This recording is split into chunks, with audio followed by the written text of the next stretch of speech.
The survey ship Eternal Light moved slowly through the empty space of the outer galaxy. Commander Velthos stood at the center of the bridge, his 4 eyes watching the main screen with growing boredom. They had been traveling for 3 standard cycles now, mapping dead rocks and gas giants. Nothing interesting. Nothing worth reporting to the Galactic Council. "Commander," said Navigator Prilla, her thin fingers moving across the control panel. "We are approaching an uncharted system. Yellow star. 8 planets detected." Velthos made a soft clicking sound with his throat. Another system to catalog. Another week of scanning lifeless worlds. He had been doing this job for 40 cycles, and he was tired of it. "Begin standard scans," he ordered. "Start with the inner planets, and work outward." The crew moved with practiced efficiency. Science Officer Barak adjusted the long-range sensors, while Prilla guided the ship closer to the system. The yellow star burned bright against the darkness, and Velthos felt a small spark of hope. Yellow stars sometimes had habitable worlds. Maybe this mission would not be completely boring. "First planet is too close to the star," Barak reported. "Surface temperature would melt metal. No atmosphere." "Second planet has thick cloud cover," another officer added. "Toxic gases. Extreme pressure. Nothing could survive there." "I marmont." Velthos nodded. This was normal. Most planets in the galaxy were hostile to life. That was why habitable worlds were so precious. The Galactic Council protected them carefully. "What about the third planet?" Velthos asked. Barak's many legs clicked against the floor as he leaned closer to his scanner. His antenna twitched. Then they twitched again. He made a strange choking sound that Velthos had never heard before. "Commander," Barak said, his voice suddenly weak. "What kind of error?" "The third planet. The classification system is giving me impossible readings." Velthos walked over to Barak's station. He looked at the numbers on the screen and felt his 4 hearts skip a beat. That could not be right. He checked the numbers again. They were the same. "Run the scan again," Velthos ordered. Barak ran the scan 5 more times. Each time, the result was the same. "Class 14 Death World," Barak whispered. "Commander, I have never seen anything above Class 9. I did not even know the scale went to 14. The bridge went silent. Every crew member stopped working and stared at the screen. Prilla's hands were shaking. Even the ship's medical officer, a calm female named Dessa, looked pale. "That cannot be correct," Dessa said. "Class 14 is theoretical. It means the planet is actively hostile to all known forms of life." "Pull up the full analysis," Velthos commanded. The main screen filled with data, and as Velthos read it, he felt true fear for the first time in many cycles. The third planet was a nightmare. Its gravity was crushing. The atmosphere was filled with a corrosive gas that the natives probably breathed without knowing it would kill most species in seconds. The planet had extreme temperature changes. Some areas were so hot that water boiled. Other areas were so cold that air itself would freeze. "There is more," Barak said, his voice getting weaker. "The planet has constant natural disasters. Massive storms that cover entire regions. Ground that shakes and breaks apart. Mountains that explode with liquid rock. Waves of water taller than our ship. The star," Prilla added, her voice barely a whisper. "The star sends deadly radiation to the planet's surface. Any exposure would damage cells and cause death." Velthos gripped the edge of Barak's station to steady himself. "What about life forms?" Barak hesitated. "Commander, I do not think you want to know. Tell me." "The planet is filled with predators, millions of species that hunt and kill. There are creatures in the water with hundreds of teeth. Flying creatures that dive from the sky to catch prey. Small creatures that carry diseases capable of killing billions. Even the plant life is dangerous. Some plants produce poison, others have sharp spines. Some can move and trap animals." Dessa made a sound of pure horror. "How is this possible? How can so much death exist on one world?" "It gets worse," Barak continued. The planet's magnetic field is unstable. The ground is covered with dangerous metals. The water contains salt that would poison most species. And the day-night cycle is so fast that any creature living there would have to adapt to constant light changes. Velthos stepped back from the station. His mind was struggling to accept what he was hearing. In all his 40 cycles of surveying planets, he had never found anything like this. No one in the entire Galactic Council had ever found anything like this. Mark the planet as permanently restricted, Velthos ordered. No ship is ever to approach it. We will warn the Council that this system contains the most dangerous world ever discovered. Yes, Commander, Prilla said, her fingers moving quickly. Should I set a course away from the system? Velthos was about to say yes when Barak made another strange sound. Commander, wait. What is it now? Barak's antennae were standing straight up. His many eyes were wide with something beyond fear. It was complete disbelief. I am detecting radio signals, Barak said. From the planet's surface, the bridge went completely still. No one moved. No one breathed. That is impossible, Dessa said finally. Nothing could live there. Nothing intelligent could evolve there. The signals are artificial, Barak continued. They are organized, structured. They carry information. Velthos felt his legs grow weak.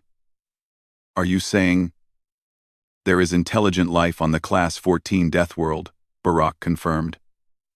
And Commander, there is a lot of it. I am detecting billions of life signs. Billions. Prilla turned in her seat, her face a mask of terror. What kind of creatures could survive that planet? What kind of monsters could evolve in such a place? Velthos had no answer. He stared at the blue and green planet on the screen. It looked beautiful from space. Peaceful, even. White clouds drifted across its surface. Blue water sparkled in the light of the yellow star, but beneath that beautiful surface was a world of death. And somehow, impossibly, something had not only survived there, something had thrived. Something had built a civilization. Send a message to the Galactic Council, Velthos ordered, his voice barely steady. Tell them we have found something unprecedented. Tell them we have found a Class 14 Death World with intelligent life. And tell them we need instructions on how to proceed. As the message was sent across the vast darkness of space, Velthos continued to stare at the deadly world on his screen. He had a feeling that everything was about to change. The galaxy would never be the same after today. He just hoped the creatures on that planet were friendly. But deep in his four hearts, he doubted it. Nothing that survived a Class 14 Death World could possibly be friendly. Such creatures would have to be the most dangerous beings in the entire universe. He had no idea how right he was. The response from the Galactic Council came faster than Velthos had expected. Within 2 standard hours, his communication screen was filled with the faces of the highest-ranking officials in the known galaxy. There was Supreme Chancellor Morath, an ancient being with silver scales and wise eyes. There was Admiral Kessa of the Galactic Fleet, her military uniform covered in medals. There were scientists, diplomats, and representatives from 100 different species. All of them looked terrified. Commander Velthos, Supreme Chancellor Morath began, his deep voice echoing through the bridge. We have received your report. We have verified your scans. What you have found is unprecedented. What are your orders, Supreme Chancellor? Velthos asked. Morath exchanged looks with the other council members. We need more information before we can decide anything. You must observe the planet more closely. Study the creatures that live there. Learn everything you can about them. With respect, Supreme Chancellor, my crew is frightened. They do not want to go closer to the planet. We understand, Admiral Kessa said. But this is too important. If there truly is intelligent life on a Class 14 Death World, we need to know what we are dealing with. Are they a threat? Can they leave their planet? Have they developed space travel? Velthos felt his stomach drop. He had not considered that. What if these creatures could travel through space? What if they could spread from their world of death to other planets? We will observe from a safe distance, Velthos agreed reluctantly. For the next 3 standard days, the eternal light stayed hidden behind the system's 4th planet. From there, they pointed every sensor at the blue and green world and tried to learn its secrets. What they discovered made them more afraid with each passing hour. The creatures call their planet Earth, Science Officer Barak reported during one of their many briefings. They call themselves humans. They have been intelligent for only a very short time, a few thousand of their years.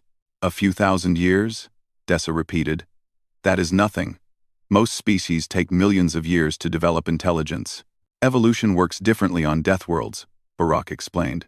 The constant danger forces rapid adaptation. These humans evolved faster than any species in our records. Velthos studied the images on the screen. The humans looked strange. They had only 2 eyes, 2 arms, 2 legs. They had no natural weapons. No claws, no fangs, no poison. Their skin was soft and easily damaged. They seemed weak. How do they survive? Velthos asked. They do not look like much, Barak admitted. But their bodies are incredible. They can heal from injuries that would kill most species. They can survive extreme temperatures. They can go without water for days and without food for weeks. Their bones are dense and strong. Their muscles can develop to handle the heavy gravity. What about their minds? Prilla asked. Their minds are even more impressive. They are problem solvers. When faced with danger, they do not run or hide. They think. They plan. They create tools and weapons. They have conquered every environment on their planet. They live in the frozen areas. They live in the hot areas. They live on mountains and in valleys. They have even started to live underwater and in the sky. Dessa shook her head in disbelief. And the predators? The diseases? The natural disasters? They fight them all, Barak said. They hunt the predators. They create medicines to stop the diseases. They build structures to survive the disasters. Nothing on their planet has been able to stop them. Navigator Prilla pulled up a new set of images. This is their history. You need to see this. The screen filled with scenes that made Velthos feel sick. Humans fighting each other in brutal wars. Humans using weapons that could destroy entire cities. Humans creating poison gases and diseases to use against their own kind. They are violent, Prilla said quietly. Extremely violent. They have been fighting each other since they first became intelligent. They have killed billions of their own species. Why? Dessa asked. Why would they kill each other?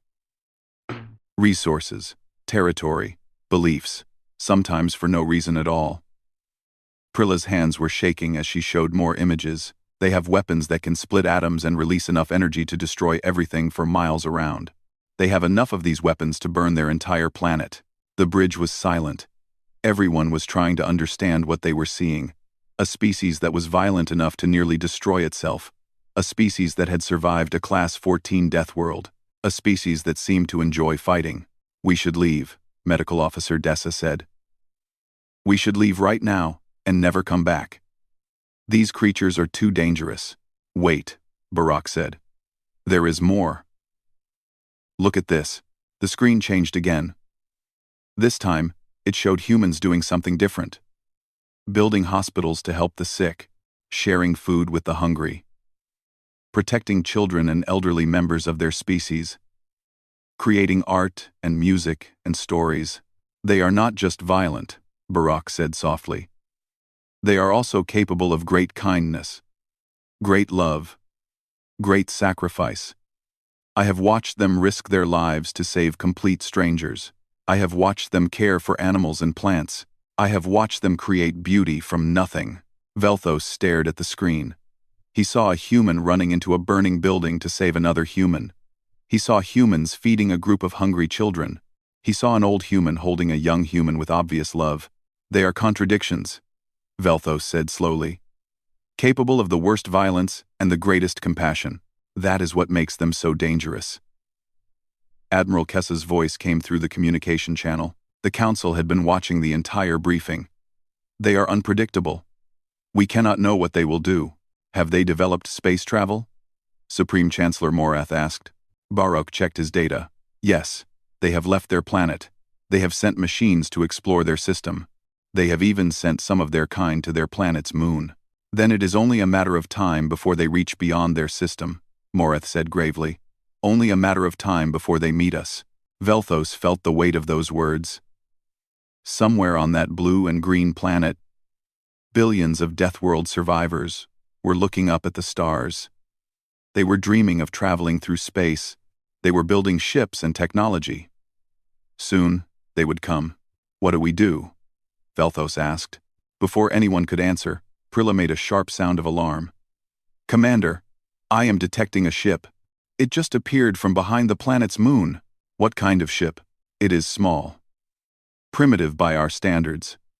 But it is definitely artificial. And, Commander. Prilla's voice trembled. It is heading directly toward us. They have found us. Velthos felt all four of his hearts stop beating at once. The humans had detected them. The Deathworld survivors knew they were here.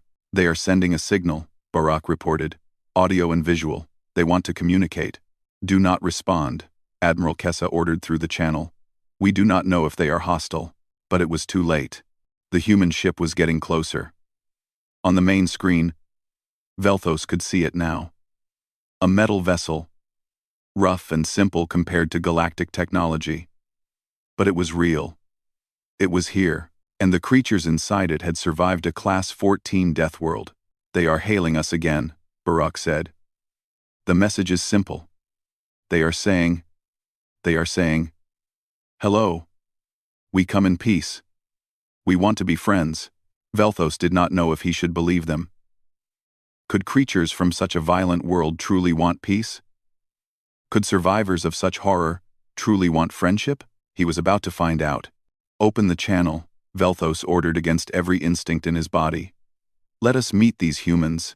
The screen flickered, and for the first time in galactic history, a human face appeared before an alien crew. She was smiling. Velthos did not know if that was a good sign or a very, very bad one.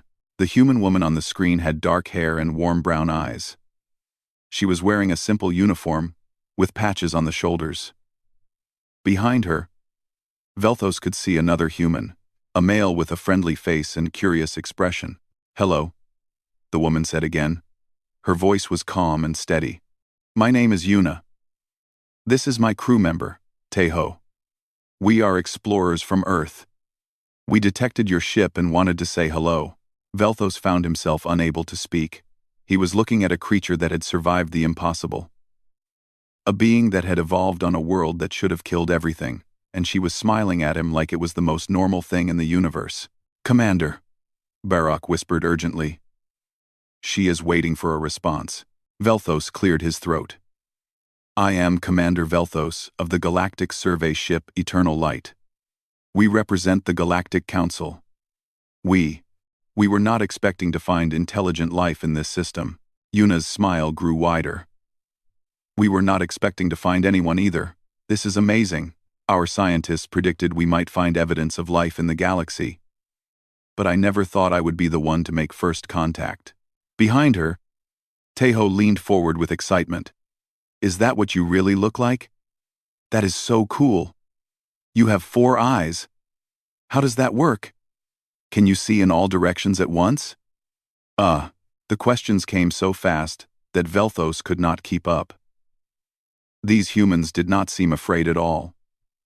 If anything, they seemed happy. Excited. Like meeting an alien species was a wonderful surprise rather than a terrifying encounter. You are not afraid of us? Velthos asked carefully. Yuna tilted her head, confused. Why would we be afraid? You came all this way to explore, just like us. That means you are curious and peaceful.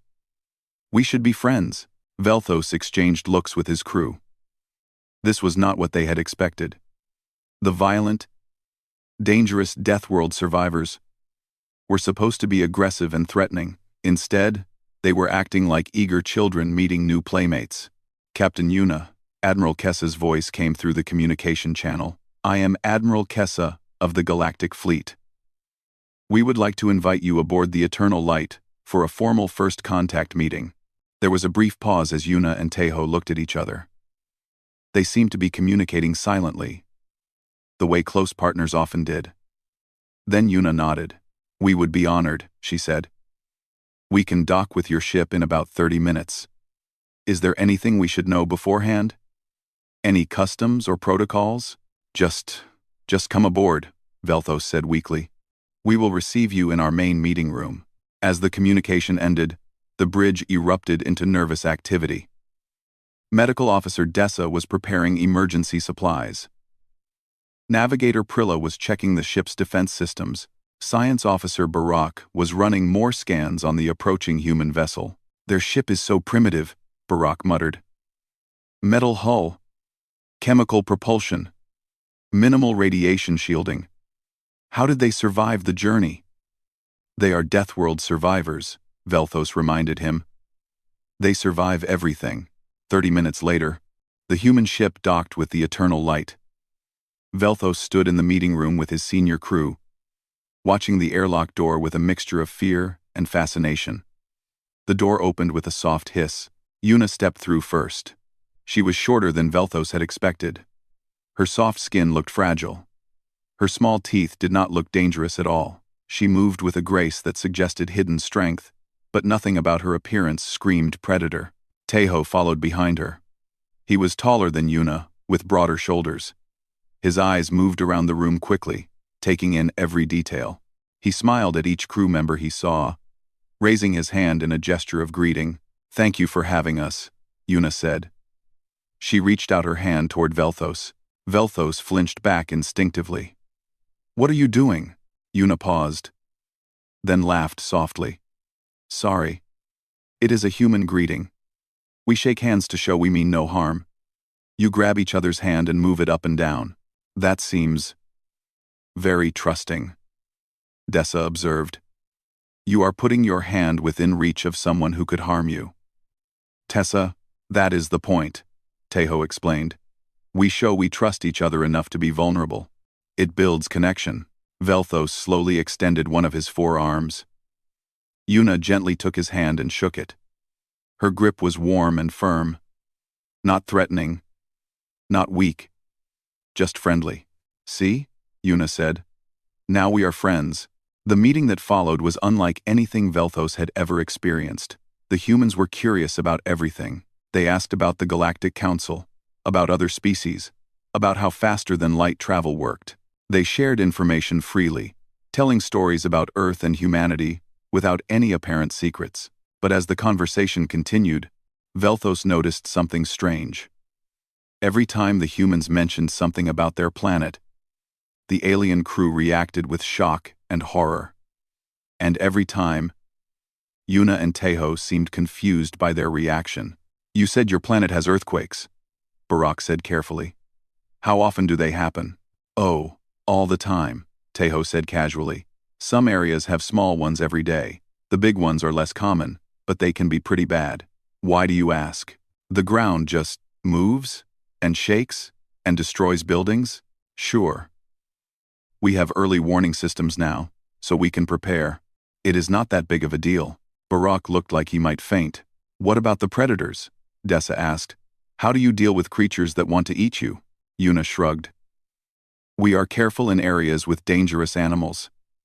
Some of them we have pushed away from our cities. Some of them we have learned to live with.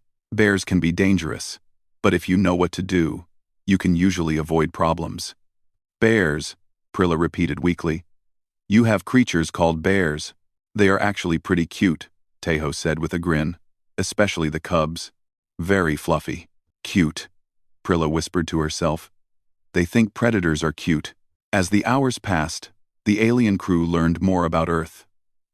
They learned about hurricanes and tornadoes.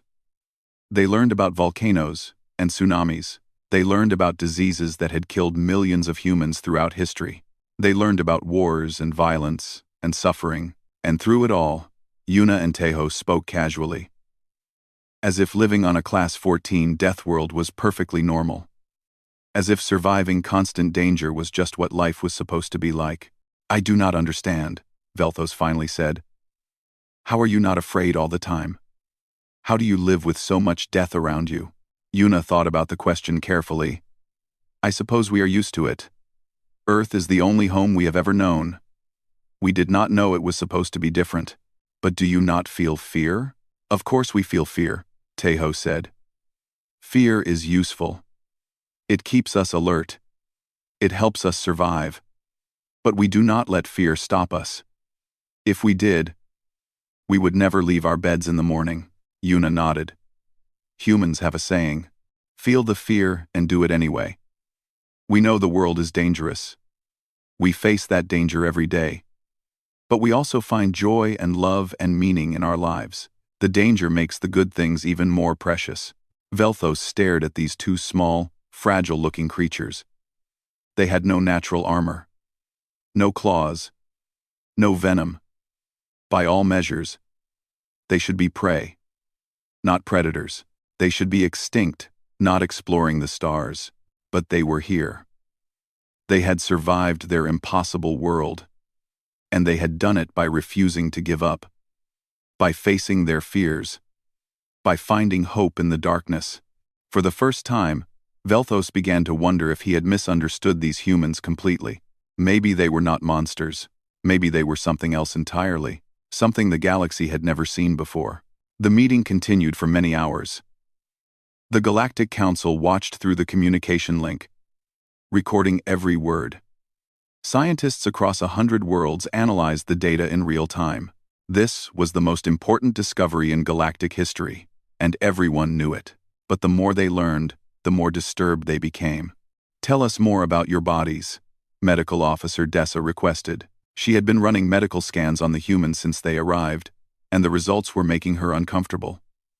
I am detecting unusual biological features. Yuna looked down at herself. Like what? We are pretty normal by Earth standards. Your circulatory system, Dessa said slowly. When you are injured and blood escapes your body, it thickens and forms a solid mass? Oh, blood clotting, Tejo said. Yes, that is how we stop bleeding. The blood hardens and seals the wound. Dessa's eyes went wide. Your bodies automatically repair damage? Most damage, yes. Small cuts heal in a few days. Broken bones take a few weeks. We can even regrow some tissues over time. The aliens in the room exchanged horrified looks. On most worlds, a serious injury was permanent. Some species could regenerate, but it was rare. The idea that an entire species could heal from almost any wound was terrifying. What about sickness? Dessa asked. How do you handle disease? Our immune systems fight off most infections, Yuna explained. We have white blood cells that hunt and destroy foreign organisms. If something gets past our natural defenses, we use medicine to help. Antibiotics, antivirals, vaccines. You inject weakened versions of diseases into your bodies, Barak said, reading from his scanner. On purpose. It trains our immune systems to recognize threats, Tejo said cheerfully. Then when the real disease comes, our bodies already know how to fight it. It is actually pretty clever. It is insane, Prilla muttered under her breath. Supreme Chancellor Morath spoke through the communication channel. His voice was heavy with concern. Captain Yuna, I must ask you some difficult questions. Please answer honestly. Of course, Yuna said. We have observed that your species is capable of great violence. Your history is filled with wars, millions of deaths, weapons of terrible destruction. Can you explain this? Yuna's expression became serious. She took a moment to gather her thoughts before responding. You are right, she admitted. Humanity has done terrible things. We have fought each other over land, resources, beliefs, and power. We have created weapons that could destroy our entire planet. We have caused suffering on a scale that I cannot justify. The room was silent. Even Tejo's usual cheerful expression had faded. But, Yuna continued, that is not all we are. Yes, we can be violent. We can be cruel. We can be selfish and hateful. But we can also be kind, We can be generous. We can sacrifice ourselves for strangers. We can love with our whole hearts. How do you balance such extremes? Morath asked. We choose, Yuna said simply. Every day, every human makes choices. We choose whether to hurt or help. We choose whether to hate or love. We choose whether to destroy or create. Our nature gives us the capacity for both good and evil. Our choices determine which one wins. Tejo stepped forward. Look, I know our history is not pretty, but look at where we are now. 100 years ago, my grandparents were at war. Now their grandson is shaking hands with aliens from another world. We have learned. We have grown. We are still learning and growing. But can you be trusted? Admiral Kessa demanded. If we welcome you into the galactic community, how do we know you will not turn your violence against us? Yuna met the Admiral's eyes through the screen. You do not know.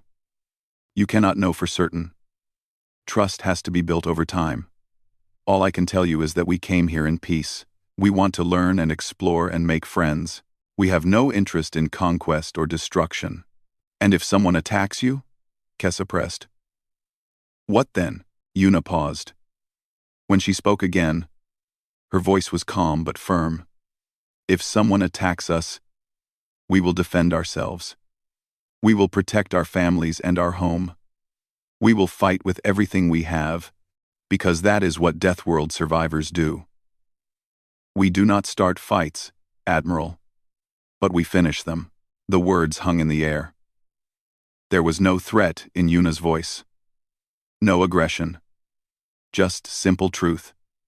If pushed, humans would push back. Hard. Velthos finally understood what made humans so dangerous. It was not their healing bodies or their adaptability. It was not their weapons or their violent history. It was their will, their absolute refusal to give up. You survived a Class 14 death world, Velthos said slowly. Not because you were the strongest or the fastest. You survived because you never stopped trying. Yuna smiled. Exactly. When the world tried to kill us, we refused to die. When nature knocked us down, we got back up.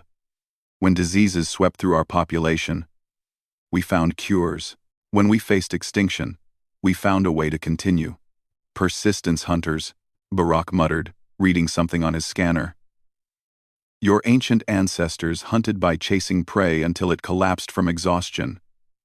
You literally refused to stop following until your target gave up. That is humanity in a nutshell, Tejo laughed. We are not the biggest or strongest, but we are stubborn. Incredibly, ridiculously stubborn. Dessa was studying her medical data with growing amazement. Your bodies are designed for endurance. You can operate at high levels of activity for extended periods. You can function with minimal sleep. You can push through pain and injury. You are pursuit predators. Is that bad? Yuna asked. It is terrifying, Dessa admitted. Most species fight or flee. You just keep coming. No matter what, Yuna looked at the frightened aliens around her. She saw the fear in their many eyes. She understood that they saw humanity as a threat, as monsters from a nightmare world, but she also saw curiosity. She saw wonder. She saw the beginnings of something that could be friendship, if given the chance. We can be scary, Yuna acknowledged. I understand that now. Our world made us strong in ways that are unusual in the galaxy. But strength does not have to mean violence. We can use our persistence for good things. We can explore new worlds. We can solve impossible problems. We can help species that are in trouble. You want to help us? Morath asked, surprised. Of course. That is what we do. When we see someone struggling, we try to help. When we see injustice, we try to fix it. When we see a problem, we work on it until we find a solution. Yuna spread her hands. We are not asking you to trust us immediately. We are asking for a chance. Let us prove who we really are. Velthos looked at his crew.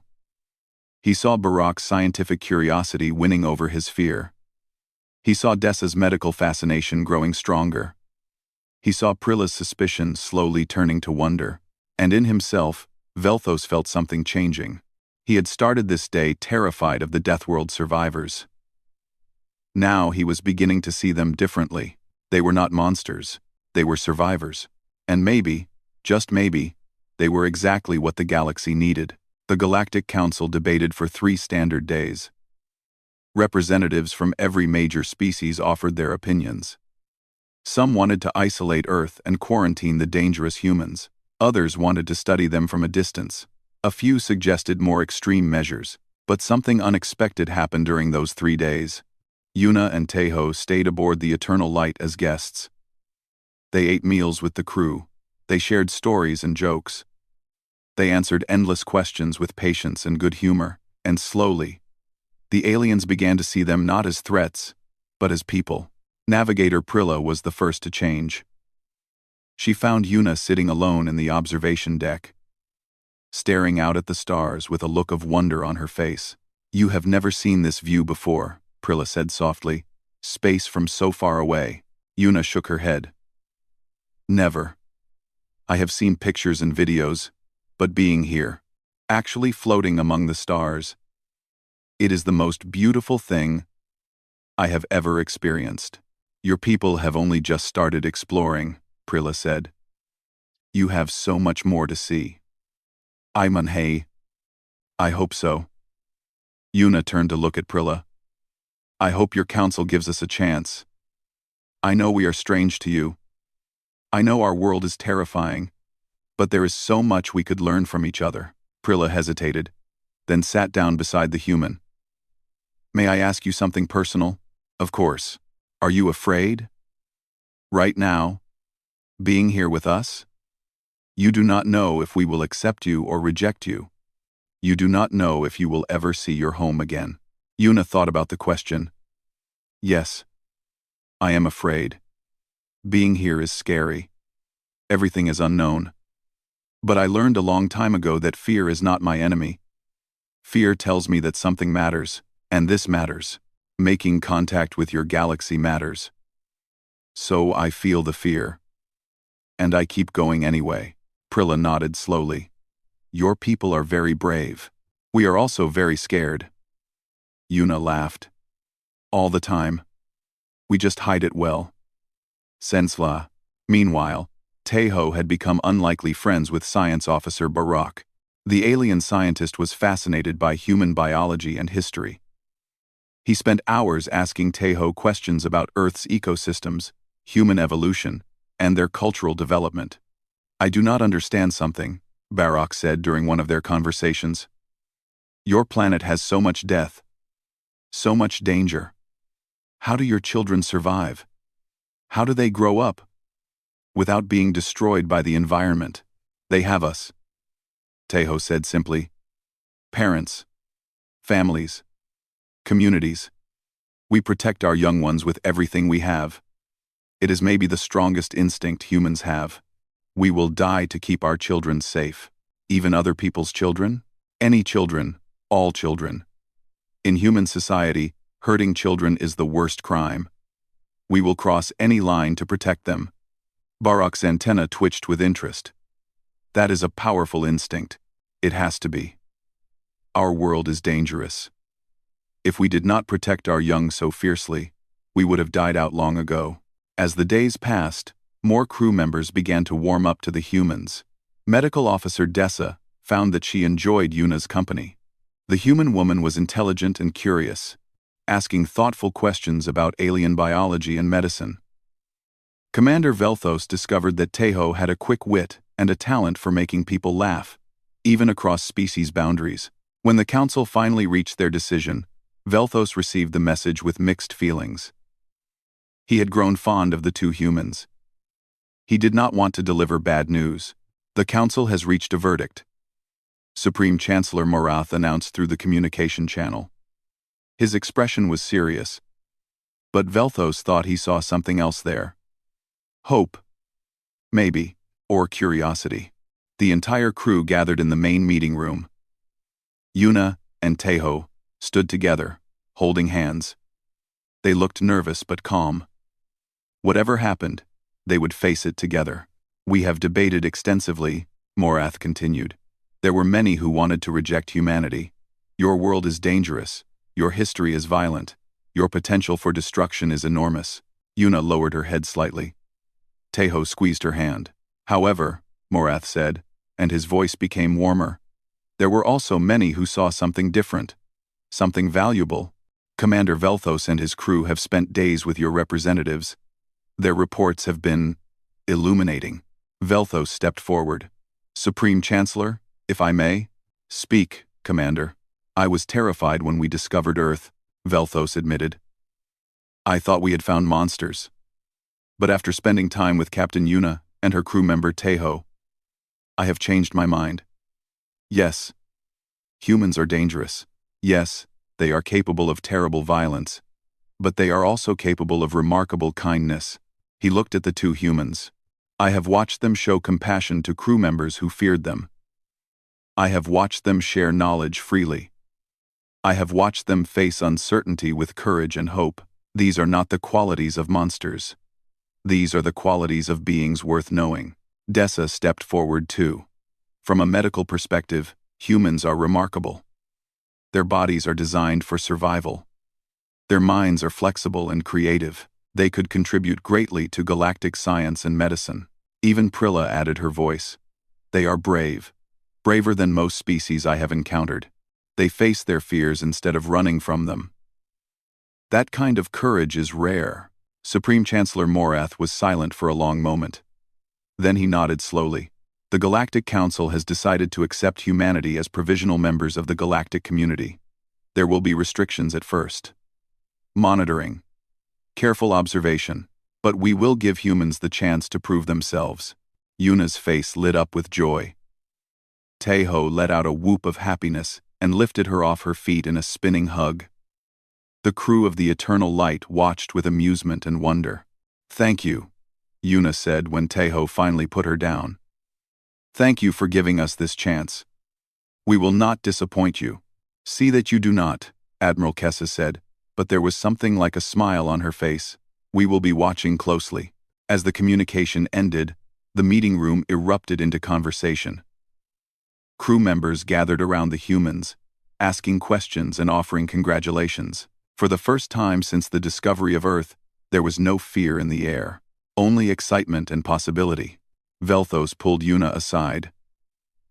I want to apologize, he said quietly. When we first found your planet, I was ready to mark it as forbidden. I saw only danger and death. I did not see the life and hope. Yuna shook her head. You have nothing to apologize for. Our world is dangerous. Our history is violent. Your fear was understandable. She smiled. What matters is that you looked deeper. You gave us a chance. That takes courage too. I suppose we are not so different after all, Velthos said slowly. Both trying to survive in a dangerous universe. Both hoping for something better. Maybe that is the real lesson, Yuna said. We evolved on a death world, but we never stopped reaching for the stars.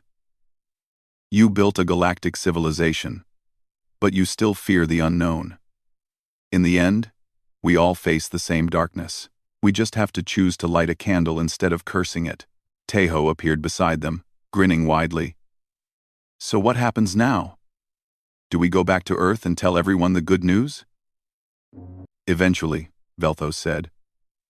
But first, perhaps you would like a tour of some of our worlds? See what the rest of the galaxy looks like? Right. Yuna and Teho looked at each other with matching expressions of pure joy. We would love that, Yuna said.